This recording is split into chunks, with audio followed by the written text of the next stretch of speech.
بسم اللہ الرحمن الرحیم۔ بسم اللہ الرحمن الرحیم۔ درجہ مولوی کے عزیز طلبہ و طالبات، آپ کے نصاب کے مطابق آج آسان اصول فقہ کا درس دیا جا رہا ہے، جس میں کتاب اللہ کیا ہے اور اس کے مختلف پہلوؤں پر روشنی ڈالی جائے گی۔ عزیز طلباء، اس سے پہلے والے سبق میں نے آپ کو یہ بتایا تھا کہ متفق علیہ ادلہ، وہ ادلہ، وہ دلائل جس میں کسی کا کوئی اختلاف نہیں، سب کا اتفاق جن ادلہ پر ہے وہ چار ہیں: کتاب اللہ، سنت رسول اللہ، اجماع اور قیاس۔ مختصراً ان چاروں ادلہ کو بیان کیا گیا تھا۔ اب آگے والے سبق میں ہر ایک کی تفصیل بیان کی جائے گی۔ تو سب سے پہلے ادلہ میں کتاب اللہ ہے۔ یہ کتاب اللہ کہتے ہیں کس کو؟ اب اس کی تعریف صاحب کتاب یہ کر رہے ہیں، وہ کتاب جو عربی زبان میں محمد رسول اللہ صلی اللہ علیہ وسلم پر نازل ہوئی، یعنی جسے ہم عرب قرآن کریم کہتے ہیں، تو اسی کا نام کتاب اللہ ہے، اسی کو کتاب اللہ کہا جاتا ہے۔ اور قرآن نام ہے نظم اور معنی دونوں کا، یعنی الفاظ اور معنی دونوں کو کتاب اللہ قرآن کریم کہا جاتا ہے۔ تو اس کتاب میں جو سب سے پہلی بات کہی گئی ہے وہ یہ کہ وہ کتاب ہے جو عربی زبان میں، یعنی عربی میں محمد رسول اللہ صلی اللہ علیہ وسلم پر نازل ہوئی۔ دوسری بات اس میں یہ کہی گئی کہ اس کے الفاظ و معانی دونوں اللہ کی جانب سے ہیں، یعنی الفاظ بھی اللہ کی جانب سے اور معانی بھی اللہ کی جانب سے ہیں۔ یہ قید جو صاحب کتاب نے لگائی کہ الفاظ اور معانی دونوں اللہ کی جانب سے ہوں، تو اگر معانی تو اللہ کی جانب سے ہوں اور الفاظ اللہ کی جانب سے نہ ہوں، جیسے کہ احادیث میں الفاظ رسول اللہ صلی اللہ علیہ وسلم کے ہیں اور معانی اللہ کے ہیں، تو جن میں الفاظ دوسرے کے ہوں اور معانی اللہ کے ہوں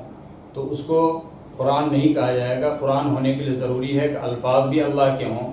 اللہ کی جانب سے ہوں، اور معانی بھی اللہ کی جانب سے ہوں۔ اور تیسری شرط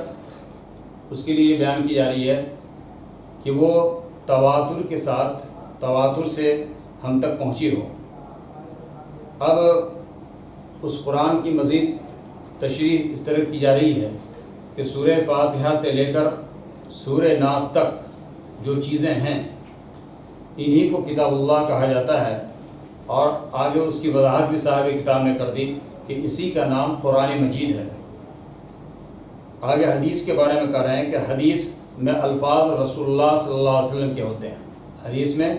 الفاظ رسول اللہ صلی اللہ علیہ وسلم کے ہوتے ہیں، صرف معانی اللہ کی طرف سے ہوتے ہیں، اس لیے وہ قرآن میں داخل نہیں، یعنی ان کو قرآن نہیں کہا جائے گا۔ چونکہ قرآن ہونے کے لیے ضروری ہے کہ الفاظ بھی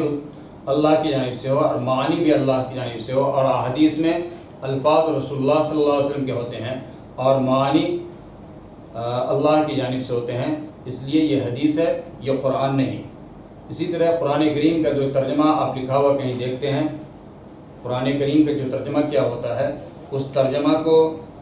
بھی قرآن نہیں کہا جائے گا۔ قرآن کا ترجمہ تو کہا جائے گا اسے، لیکن اسے قرآن نہیں کہا جائے گا۔ اسی طرح دیگر انبیاء پر جو کتابیں نازل ہوئی ہیں ان کو بھی قرآن کریم نہیں کہا جائے گا، اس لیے کہ اولاً تو وہ قرآن وہ کتاب عربی زبان میں نہیں ہے، اور دوسری بات یہ کہ وہ تواتر سے ہم تک نہیں پہنچی ہے، کہ اول عربی زبان میں نہیں اور قرآن کی تعریف میں سب سے پہلی بات یہ کہی گئی وہ کتاب جو محمد رسول اللہ صلی اللہ علیہ وسلم پر نازل ہوئی اور عربی زبان میں نازل ہوئی، دوسری کتابیں وہ عربی زبان میں نہیں ہیں اور تواتر سے ہم تک نہیں پہنچی ہیں، اس لیے اس کو قرآن نہیں کہا جائے گا۔ اب صاحب کتاب ایک بات یہ بتا رہے ہیں کہ قرآن کریم کی جو قرأت ہیں، جو آیات ہیں، وہ مشہور قرأت ہے، لیکن بعض قرأت شاذہ بھی ہوتی ہیں، بعض الفاظ جو قرآن میں ابھی ذکر کیے گئے ہیں ان کے علاوہ ہوتی ہیں، تو اس کو قرأت شاذہ کہتے ہیں۔ قرأت شاذہ کو بھی قرآن میں شامل نہیں کیا جا رہا کہ وہ قرآن نہیں ہے، اور اس کی مثال یہ دی جا رہی ہے جیسے کہ قرآن کریم میں ہے وَعَلَى الْوَارِثِ مِثْلُ ذَلِكَ، کہ وارث پر اسی کے مثل ہے، تو وَعَلَى الْوَارِثِ مِثْلُ ذَلِكَ حضرت عبداللہ ابن مسعود رضی اللہ تعالیٰ عنہ کی قرأت میں ہے وَعَلَى الْوَارِثِ ذِي الرَّحْمِ بِالْمَحْرَمِ مِثْلُ ذَلِكَ، یہ ذی الرحم محرم، اس کا اضافہ عبداللہ ابن مسعود رضی اللہ تعالیٰ عنہ کی قرأت میں ہے۔ تو یہ بتا رہے ہیں مصنف یہاں پر کہ ذی رحم محرم کا جو لفظ بڑھا ہوا ہے یہ قرآن کریم نہیں ہے، اس لیے کہ یہ قرأت شاذہ ہے کہ وَعَلَى الْوَارِثِ ذِي الرَّحْمِ الْمَحْرَمِ مِثْلُ ذَلِكَ میں ذی الرحم محرم شاذ طریقے سے ثابت ہے، لہذا یہ کتاب اللہ کا مصداق نہیں۔ اب آگے صاحب کتاب یہ بتاتے ہیں کہ قرآن کریم میں کسی کام کے مطالبے کے لیے الگ الگ اسلوب اختیار کیے گئے ہیں، مختلف اسلوب بیان کیے گئے ہیں، جہاں بعض جگہ پہ لفظ امر کے ذریعے سے کسی کام کے کرنے کا حکم دیا گیا ہے، جیسے ان اللہ یأمر بالعدل والاحسان، کہ بے شک اللہ وہ ہے جو عدل اور احسان کا اور رشتہ داروں کے ساتھ کے حق کے ادا کرنے کا حکم دیتا ہے۔ تو یہاں لفظ امر کو بیان کیا گیا کہ ان اللہ یأمر، یہ امر کا لفظ استعمال کیا گیا کسی چیز کے مطالبے کے لیے، اور یہ اسلوب قرآن کریم میں اختیار کیا گیا۔ کہیں پر امر کے لیے، حکم کے لیے دینے کے لیے صیغہ امر کا استعمال ہوتا ہے، جیسے اقیموا الصلاۃ وآتوا الزکاۃ، کہ ایمان والو نماز ادا کرو اور زکوٰۃ دو۔ یہاں اقیمو جو ہے یہ فعل امر ہے، یہ امر کا صیغہ ہے، تو امر کے ذریعے سے یہاں پر اس نماز کے قائم کرنے کا حکم دیا جا رہا ہے۔ تو بعض جگہ اسلوب مطالبے کا اسلوب یہ اختیار کیا گیا کہ لفظ امر ہی لایا گیا، بعض جگہ صیغہ امر کا استعمال کیا گیا، اور بعض جگہ اس کے فرضیت کی خبر دینے کے لیے کہا گیا کتب علیکم القصاص فی القتل، کہ تمہارے اوپر قصاص کو واجب قرار دیا گیا۔ تو یہ قصاص کو جو واجب قرار دیا گیا ہے، یہ بات جو کہی گئی ہے، تو یہ اس کو فرض قرار دیا گیا کہ اگر کوئی انسان کسی کو قتل کر دیتا ہے تو اس کے بدلے میں اس کو بھی قتل کیا جائے گا۔ تو یہاں پر کوتبے کا لفظ لایا ہے کہ کوتبے کا آئی فورض ہے کہ فرض کیا گیا تمہارے اوپر قتال کو، قتل کر دینے کو۔ تو قصاص میں، قتل میں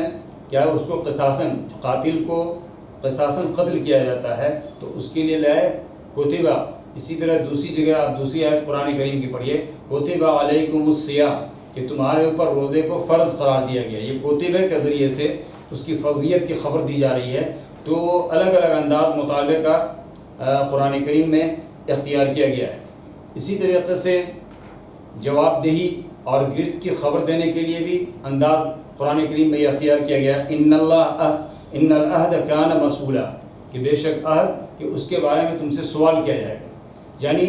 کہ اس کے بارے میں جواب دہی کا احساس، جواب دہی کے احساس کو کن الفاظ میں قرآن کریم لا رہے ہیں